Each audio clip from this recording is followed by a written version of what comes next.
Hello friends, आज हम बात करेंगे एक इम्पोर्टेंट और यूजफुल टॉपिक के बारे में। आज हम बात करेंगे उल्टी दस्त वगैरह अगर किसी को लग जाए या गैस्ट्रोएंटराइटिस अगर हो जाए तो उसमें अगर किसी का बीपी कम हो जाए तो वैसे पेशेंट में क्या करने की ज़रूरत है, और हार्ट का अगर पेशेंट और खासकर ऐसे पेशेंट्स को अगर बीपी कम हो जाए तो क्या करने की ज़रूरत है। क्या ऐसे पॉइंट पे कार्डियक मेडिसिन को कंटिन्यू रखनी चाहिए, कौन सी कार्डियक मेडिसिन को कंटिन्यू रखना चाहिए। अगर हार्ट के पेशेंट जिसको ऑलरेडी हार्ट फेलियर की मेडिसिन चल रही है तो कौन कौन सी मेडिसिन से उसे खतरा हो सकता है, उसे बंद करने की ज़रूरत है, और बंद नहीं किया तो क्या साइड इफेक्ट्स हो सकते हैं। ये सारी चीज़ों के बारे में बात करेंगे। कार्डियक पेशेंट्स में कई बार ये उल्टी दस्त वाला प्रॉब्लम हो जाता है। ऑब्वियसली ये कॉमन इशू है जो किसी को भी हो सकता है, ज़रूरी नहीं है कि हार्ट का पेशेंट हो या नॉन हार्ट का पेशेंट हो। वॉमिटिंग का, डायरिया का प्रॉब्लम किसी में भी हो सकता है। सबसे बड़ा इसमें इशू ये रहता है कि बॉडी इसमें डिहाइड्रेट हो जाती है, बॉडी का वॉल्यूम स्टेटस कम हो जाता है, क्योंकि लूज मोशन वगैरह के दौरान कई बार जितना ज़्यादा लूज मोशन होते हैं, 5-10 बार 15 बार आपको लूज मोशन हो जाते हैं। कारण भले जो भी हो, कभी बॉडी में कोई इन्फेक्शन हो जाए तो हो जाता है, फूड पॉइजनिंग हो जाए तो हो जाता है, मौसम खराब होने की वजह से हो जाता है, कभी आप का कोई ऐसी चीज़ आप खा लेते हैं जो आपकी बॉडी को सूट नहीं होती तो भी हो सकता है। पर ये लूज मोशन में सबसे बड़ा प्रॉब्लम ये होता है कि बॉडी एक तरह से डिहाइड्रेट हो जाती है, बॉडी का वॉल्यूम स्टेटस कम हो जाता है, जिसकी वजह से सडनली ब्लड प्रेशर कम हो जाता है। तो ऐसे केसेस में ऑब्वियसली जो कारण है उसका निवारण करना पड़ेगा। मान लीजिए फूड पॉइजनिंग हुई है तो आपको एंटीबायोटिक्स लेना पड़ेगा। थोड़ा ब्लड प्रेशर अगर ज़्यादा कम हो गया हो तो कई बार वैसे केस में भर्ती भी करना पड़ सकता है। बहुत ज़्यादा बार अगर वॉमिट हो रही है तो अगर पेशेंट फ्लूइड ले सकता है, पानी ले सकता है और वॉमिट नहीं हो रही, तो सबसे इंपॉर्टेंट चीज़ ऐसे केस में करने के लिए ये है कि आप पानी ज़्यादा लीजिए। क्योंकि सबसे बड़ा प्रॉब्लम उल्टी दस्त वाले पेशेंट में ये होता है कि ब्लड प्रेशर कम हो जाता है, जिसकी वजह से व्यक्ति को किडनी फेलियर भी हो सकता है। बहुत ज़्यादा अगर ब्लड गाढ़ा हो जाए तो बीपी भी लो हो जाता है, हार्ट में भी क्लॉटिंग ट्रिगर हो सकती है। तो ये सारे प्रॉब्लम्स हो सकते हैं अगर आपको बहुत ज़्यादा लूज मोशन या बहुत ज़्यादा वॉमिट हो रहा हो तो। सबसे बड़ा उसमें सोल्यूशन ये है कि आप पानी बहुत ज़्यादा पीजिए, और स्पेशली पानी में थोड़ा सा एक्स्ट्रा नमक डाल के पीजिए। थोड़ा नमक ज़्यादा अगर डाइट में जाएगा तो आपका ब्लड प्रेशर ड्रॉप नहीं होने देगा, ब्लड प्रेशर मेंटेन रहेगा। तो पानी आपको ज़्यादा लेना है, बने जितना ज़्यादा लेना है। मान के चलिए अगर आपको लूज मोशन हो रहा है तो जितना ज़्यादा हो रहा है उसके प्रोपोर्शन में लेना है। मान लीजिए किसी को अगर 1 या 2 बार हो रहा है तो वो 1-2 ग्लास पानी एक्स्ट्रा पी ले तो चलेगा। अगर किसी को 10-20 बार 50 बार हो रहा है तो उसको उस हिसाब से लेना पड़ेगा। सबसे बड़ा इसमें प्रॉब्लम या इम्पेडिमेंट ये आता है कि अगर पेशेंट को साथ में अगर वॉमिटिंग भी हो रही है तो दिक्कत आ जाती है कि भाई वॉमिट अगर हो रहा है तो आप पानी जो भी पियोगे पानी भी वॉमिट हो जाएगा। तो वैसे केस में फिर कई बार भर्ती करना पड़ता है और इंट्रावीनस सलाइन लगाने पड़ते हैं। ब्लड प्रेशर कई बार कम हो जाता है तो उसमें जान का खतरा भी हो सकता है। हमने ऐसे भी काफ़ी पेशेंट देखे हैं जो लूज मोशन की वजह से उनका बीपी बिल्कुल जीरो हो जाता है और फिर सडनली वो कोलैप्स भी हो जाते हैं। तो इसलिए इसको लाइटली मत लीजिए। उल्टी दस्त की वजह से हर साल दुनिया भर में लाखों लोगों की जान जाती है, तो ये काफ़ी कॉमन चीज़ है, इसको इतना लाइटली मत लीजिए। हार्ट पेशेंट में स्पेसिफिक इश्यूज ये आते हैं कि ब्लड प्रेशर बहुत ज़्यादा अगर डाउन हो जाए तो वो स्टेंट में भी क्लॉटिंग ट्रिगर कर सकता है, हार्ट अटैक भी ट्रिगर कर सकता है, किडनी को डैमेज करता है। सबसे इंपॉर्टेंट इशू है किडनी को डैमेज होना। किडनी का डैमेज ज़्यादातर रिवर्सिबल होता है, acute pre renal kidney failure बोलते हैं इसको, यानी किडनी का वॉल्यूम कम होने की वजह से किडनी फेलियर होता है। ज़्यादातर केस में 5-10 दिन में अपने आप नॉर्मल हो जाता है अगर बीपी वापस रिस्टोर हो जाए, पानी वापस रिस्टोर हो जाए तो। लेकिन कभी कभार अगर लंबे समय तक ये बीपी लो रह जाए तो किडनी में परमानेंट डैमेज भी हो सकता है, जिसको फिर रिकवर करना मुश्किल होता है। 100 में से 1-2% पेशेंट उसमें परमानेंट किडनी फेलियर में भी जा सकते हैं, जिनको आगे डायलिसिस वगैरह की जरूरत हो, ऐसा भी हो सकता है। हालांकि इसका चांसेस कंपेरेटिवली उतना ज़्यादा नहीं है। ये बहुत ईजी है मैनेज करने को। सबसे इंपॉर्टेंट बस एक ही चीज़ है कि ब्लड प्रेशर को मेंटेन करिए। फुल वॉल्यूम सलाइन पेशेंट को देते जाइए ताकि बॉडी डिहाइड्रेट ना हो। अगर ऐसे कंडीशन में पेशेंट को साथ में हार्ट फेलियर भी है तो आपको वॉल्यूम स्टेटस को मॉनिटर करके देना पड़ता है, क्योंकि कई बार क्या है, पेशेंट को अगर हार्ट फेलियर साथ में है तो आपने बहुत ज़्यादा सलाइन दिया तो ऐसा नहीं हो कि पेशेंट हार्ट फेलियर में चला जाए।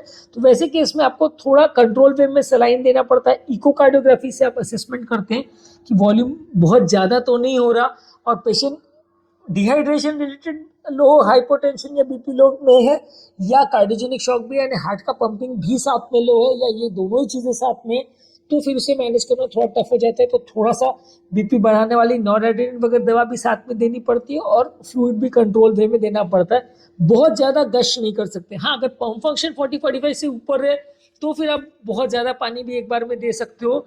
1-2 घंटे में 3-4 लीटर भी पानी का इन्फ्यूजन पेशेंट को सलाइन का दे दे तो भी एक्सेप्टेबल है, उतना पेशेंट में दिक्कत नहीं आएगी। पर हाँ, जहाँ पम्प फंक्शन 30% से नीचे है तो वहाँ आपको थोड़ा इको गाइडेड फ्लूइड दे तो अच्छा है। बाकी कोई भी इन्वेस्टिगेटिव टूल से या ईसीजी देख के या आपको पेशेंट का बीपी देख के या सैचुरेशन देख के उतना अच्छा अंदाज नहीं आएगा। सबसे अच्छा अंदाज इकोकार्डियोग्राफी में ही होता है। उसमें इंफीरियर वेना के बाद एक पैरामीटर होता है, यानी हार्ट को जो सप्लाई करने वाली नस है उसमें कितना ब्लड है, कितना वॉल्यूम है, उसको देख के असेस किया जा सकता है कि पेशेंट का ओवरऑल वॉल्यूम स्टेटस कैसा है और उस हिसाब से पेशेंट को सलाइन दिया जा सकता है। इस समय बहुत ज़्यादा ज़रूरी है कि आप जो भी ऐसी दवाइयाँ ले रहे हैं, भले वो हार्ट फेलियर के लिए भी हो या भले वो हार्ट अटैक से रिलेटेड हो, कोई भी दवाई जो ब्लड प्रेशर को अफेक्ट करती है, बीपी को कम करती है, जैसे कि beta blockers, RAS inhibitor group of medicine यानी कि एसी इनहिबिटर्स एआरबी और आर्निन, या मिनोकॉर्टिकॉइड रिसेप्टर एंटागोनिस्ट यानी एल्डेक्टोन और एप्लिरेनॉन या डेपाग्लिफ्लोजिन, ये सारी ही मेडिसिन ब्लड प्रेशर थोड़ा कम करती है। तो ये सारी ही मेडिसिन आपको अगर चल रही है या किसी पेशेंट को बीपी की भी कोई भी दवा चल रही है तो वैसे दवा को तुरंत आप बंद कर दीजिए। 2 से 3 दिन उनको बंद रखिए। उसके बाद जब आपका डायरिया रिकवर हो जाए, कंडीशन इंप्रूव हो जाए, उसके बाद आप उसको रीस्टार्ट कर सकते हैं। पर उसको प्रॉपरली एक बार बीपी ड्रॉप हो रहा है तो एक बार तो एटलीस्ट बंद कर ही दीजिए, क्योंकि उसमें फिर आपका डॉक्टर के साथ डिस्कस करके उनको रीस्टार्ट करिए मे बी 24 से 48 घंटे बाद, लेकिन उसमें एक बार आपको बंद कर देना बेटर रहेगा। खासकर अगर जिसका ब्लड प्रेशर कम हो गया और खासकर अगर जिसको उल्टी 10 बार से ज़्यादा बार हो रही है, अगर 1 या 2 बार हो रहा है या लूज मोशन थोड़ा बार हो रहा है, वॉल्यूम स्टेटस ड्रॉप नहीं हुआ है, बीपी मेंटेन है, 120 से ऊपर बीपी है, तो फिर उतना पैनिक करने की ज़रूरत नहीं है। आप डोज रेगुलर ले तो भी चलेगा और या एक आध डोज मिस कर दे तो भी चलेगा, that is your judgement call. लेकिन वैसे केस में दवा बंद करने का उतना स्ट्रॉन्ग इंडिकेशन नहीं है। पर अगर लूज मोशन बहुत ज़्यादा बार हो रहे हैं, 10-20 बार 50 बार हो रहा है, बीपी 90 से नीचे चला गया है, तो डेफिनेटली आपको सारी दवाइयाँ बंद करनी पड़ेगी। खून पतला करने की दवा बंद करिएगा। कोलेस्ट्रॉल वाली स्टैटिन बंद करने की ज़रूरत नहीं है।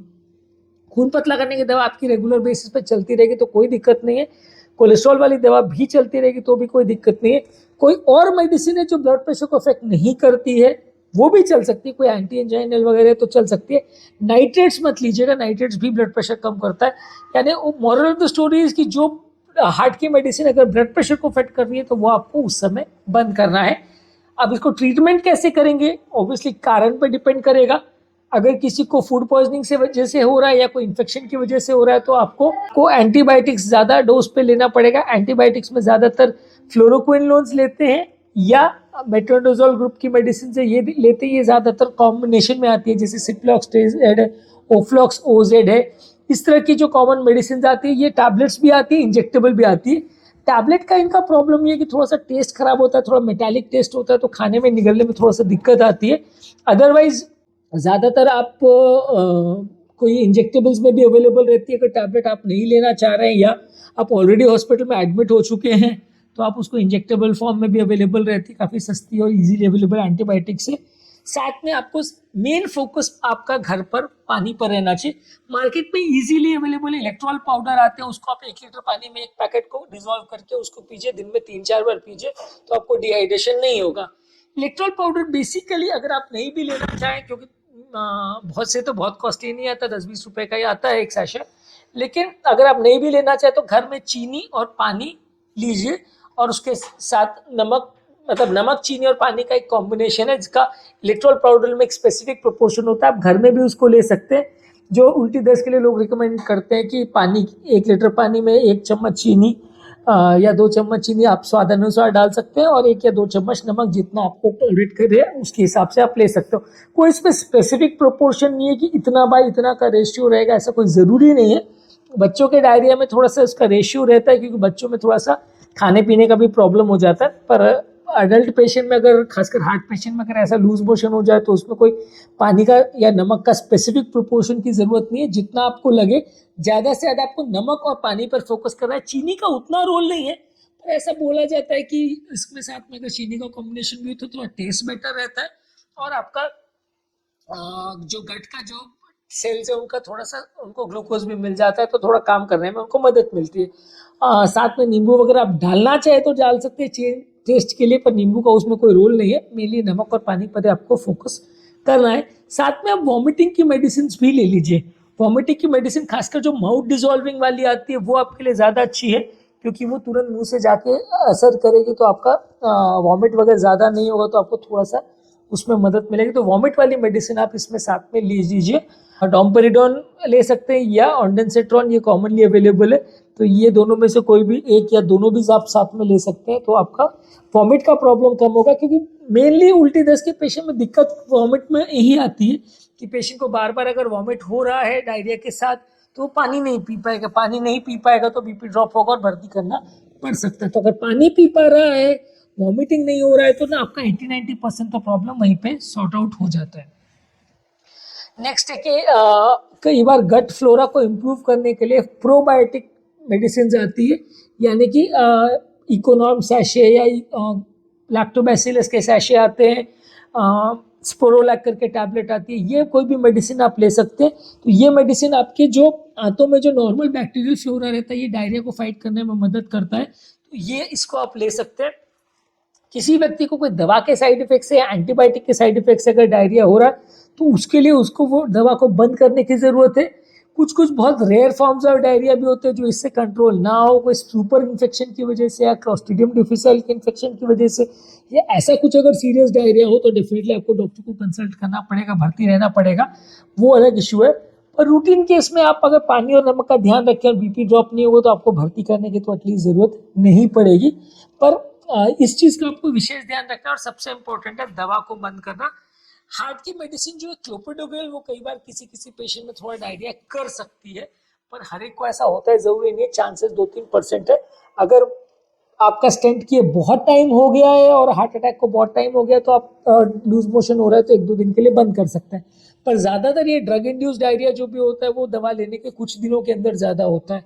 दवा ले सालों से चल रही है और आप सडनली डायरिया हो गया, तो डेफिनेटली मेडिसिन रिलेटेड नहीं है, उसका कोई और ही कारण है। आपको ज़्यादातर ये है ट्रॉपिकल क्लाइमेट से, तो यहाँ पे ज़्यादातर इन्फेक्शन ही कारण होता है, तो आपको उसी को ही ट्रीट करना है। उसके लिए एंटीबायोटिक्स लेनी है, प्रोबायोटिक के सैशे लेने हैं, और सबसे ज़्यादा फोकस पानी पे करना है।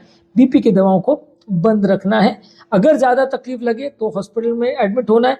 खासकर अगर किसी का पंप फंक्शन बहुत ज़्यादा वीक है, 10-20% जैसा पंप फंक्शन है, रिसेंटली एंजियोप्लास्टी हुई है, तो वैसे पेशेंट को थोड़ा सा ज़्यादा एहतियात रखने की ज़रूरत है, और ज़्यादा प्रॉब्लम लगे तो भर्ती हो जाए तो ज़्यादा अच्छा है, क्योंकि वैसे पेशेंट में सडनली कंडीशन डिटोरिएट हो सकती है। जिन लोग का भी पंप फंक्शन 40-45% से ऊपर है, उनको उतना इतना दिक्कत नहीं आएगा, और वो प्रॉपर रूटीन डायरिया जैसे उसको मैनेज कर सकते हैं। तो आज के टॉपिक में हमने बात की, अगर हार्ट पेशेंट को उल्टी दस्त का प्रॉब्लम हो जाए तो क्या करने की ज़रूरत है, और उसको किस तरह से मैनेज करने की ज़रूरत है, क्या स्पेसिफिक प्रिकॉशन है। बिल्कुल साधारण और सिंपल जो चीज़ें हैं उस बारे में हमने बात करी है। यदि इसको टॉपिक को संबंधित कोई कमेंट्स, क्वेरी, सजेशन है, कोई और टॉपिक्स पर आप चाहते हैं वीडियोस बनाए, कोई पेशेंट रिलेटेड क्वेरीज है, तो नीचे कमेंट सेक्शन में उनके बारे में बताइए, हम उन्हें कवर करने का प्रयास करेंगे। अंत में मैं डॉक्टर नवीन अग्रवाल तहे दिल से आपका शुक्रिया अदा करूँगा कि आपने इस टॉपिक को एंड तक देखा। जो लोग हमारे चैनल पर नए हैं उन्हें रिक्वेस्ट करूँगा कि चैनल को सब्सक्राइब करें। ऐसा करने से चैनल को कंटिन्यू करने के लिए हमें मोटिवेशन और इंस्पिरेशन मिलती है। जो लोग सारा कंटेंट को बहुत ज़्यादा डिटेल में नहीं देखना चाहते, तो उनके लिए रेगुलर बेसिस पे हम यूट्यूब शॉर्ट्स अपलोड कर रहे हैं, और हमारे चैनल पे बहुत सारे प्लेलिस्ट बने हुए हैं, जिसमें BP, sugar, cholesterol, heart attack, heart failure के प्लेलिस्ट है। स्पेसिफिक प्लेलिस्ट पर जाइए, और उस प्लेलिस्ट में जहाँ आपको बीमारी ज़्यादा रेलेवेंट टॉपिक मिलेगा, उसमें आपके रिलेटेड कंटेंट को आप देखिए, और उसमें जो भी टॉपिक्स आपको मिले उन्हें आप देखेंगे तो आपका टाइम भी बचेगा और आपको ज़्यादा रेलेवेंट कंटेंट मिलेगा।